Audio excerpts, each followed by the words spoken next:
ছাত্র জনতার গণ অভ্যুত্থানে শুধু রাজধানীর রায়ের বাজার কবরস্থানেই দাফন করা হয়েছে ১১৪টি বেওয়ারিশ মরদেহ।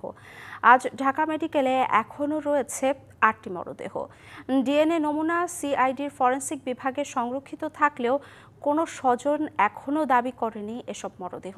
অভ্যুত্থানের ৭ মাস পেরিয়ে গেলেও তাদের পরিচয় শনাক্ত হয়নি। বেওয়ারিশ পরিচয় নিয়ে শুয়ে আছেন কবরস্থানে, তবে তারা তো বেওয়ারিশ ছিলেন না।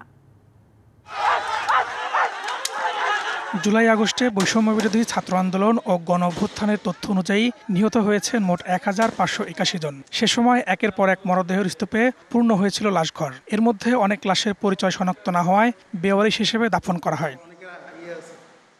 সে সময় রাজধানীতে বেওয়ারিশ লাশ দাফনে এগিয়ে আসে দাতব্য সংস্থা আঞ্জুমান মফিদুল ইসলাম। শুধু জুলাই মাসে রায়ের বাজার কবরস্থানে ৮১টি ও আগস্টে ৩৩টি বেওয়ারিশ লাশ দাফন করে সংস্থাটি।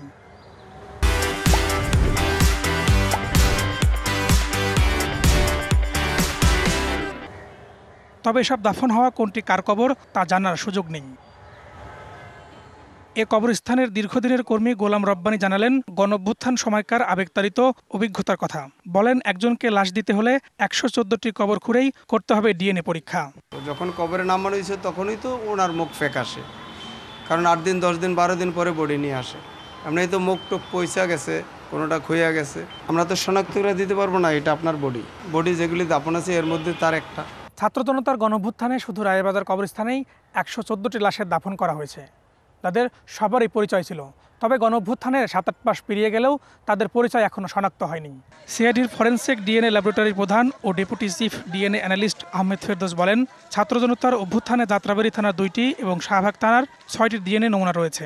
আমাদের যাত্রাবাড়ী থানার 2টো আর শাহবাগ থানা থেকে 6টি ডেড বডি এসেছে, যেগুলি এখনো দাবিদার আমাদেরকে নমুনা প্রদান করেননি। যদি নমুনা সংগ্রহ করে থাকে তাহলে লাশ তোলার প্রয়োজন হবে না, আর যদি নমুনা সংগ্রহ করে না থাকে সেক্ষেত্রে তো এক্সিউম করতেই হবে।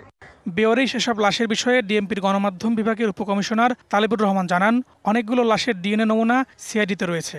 এসব বিষয়ে মামলা হয়েছে, তদন্তের প্রয়োজন হলে লাশ কবর থেকে তোলা হবে বলেও জানান তিনি। বেওয়ারিশ লাশ হিসেবে দাফন করা হয়ে থাকলেও তার কিছু নমুনা, বিশেষ করে ডিএনএর যে নমুনাটা, সেটা আমরা সংরক্ষণ করি এবং পরবর্তীতে কেউ যদি সেটা দাবি করে তাহলে তাদের যে প্রদত্ত ডিএনএর সাথে মিলিয়ে আমরা লাশগুলো শনাক্ত করার চেষ্টা করি এবং যেখানেই এই লাশগুলো সৎকার করা হয় বা দাফন করা হয় সেই জায়গাটা সেই স্থানটা আমরা চিহ্নিত করে রাখি। Farhaduzzaman, DBC news, Dhaka.